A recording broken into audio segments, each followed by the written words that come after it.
Hello guys, for today's video ay andito nga pala kami ngayon sa Baguio City. 2 araw na kami dito ngayon guys.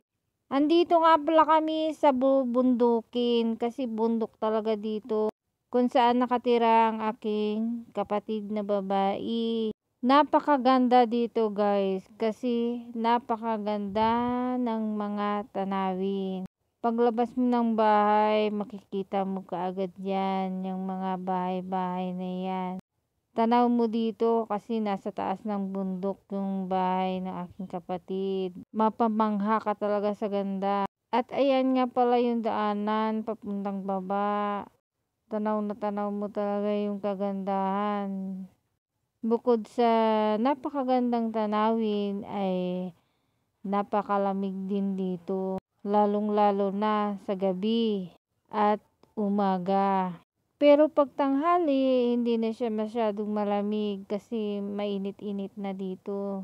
Pero yung ihip ng hangin, napakalamig talaga. Pag hindi ka sanay, talagang maninibago ka sa lamig. Alam nyo ba guys, ayan napakagandang tanawin. Tuwing gabi ay napakaganda talagang tignan iyan dahil parang Christmas light yung mga ilaw sa sobrang ganda. Minsan hindi mo rin makikita yan dahil sa kapal ng ulap, lalong-lalo na kapag umulan, hindi mo talaga makikita yung mga bahay-bahay na yan. Kasi natakpan ng napakakapal na ulap at sabayan ng lamig. Tuwing umuulan dito, napakalamig. At kailangan mo talaga magbutas dahil yung lupa nila dito ay putik, maputik yung daanan. Ayan, sa ganda na yan nakikita nyo. Mas maganda sa personal pag to nakikita nyo. Ito lang yung napakaganda dito sa Baguio City.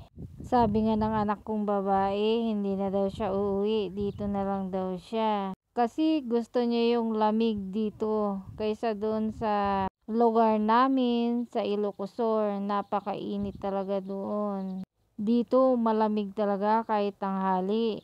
Pero hindi na talaga siya malamig kapag tanghali. Medyo na lang. Pero pagdating ng hapon, ayan, nag-uumpisa na yung lamig dito hanggang gabi, hanggang umaga.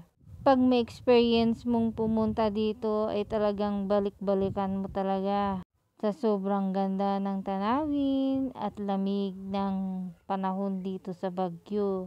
Pag stress ka, tingin-tingin ka na lang dyan, mawawala na yung stress mo. Yan lang ang kinaganda dito guys, yung lamig, yung tanawin na napakaganda. Pero alam nyo guys, pag umakyat ka dito, ay Diyos ko, hindi pwede yung mahihika dito.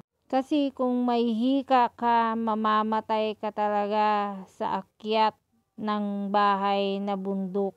Kaya ang sabi ko sa sister ko, hindi na ako babalik dito kasi napakalayo ng bahay nila. Kailangan pa talaga umakyat sa bundok kasi nasa bundok talaga sila. Pero pagdating mo dito sa taas, mawawala talaga yung pagod pag-akyat mo dahil sa gandang tanawin na iyan.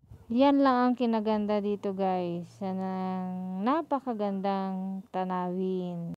Pero bukas, uuwi na rin kami sa Amla. Kasi sa Lunes, uuwi na kami sa Ilocosur. Thank you guys for watching my video. Thank you very much.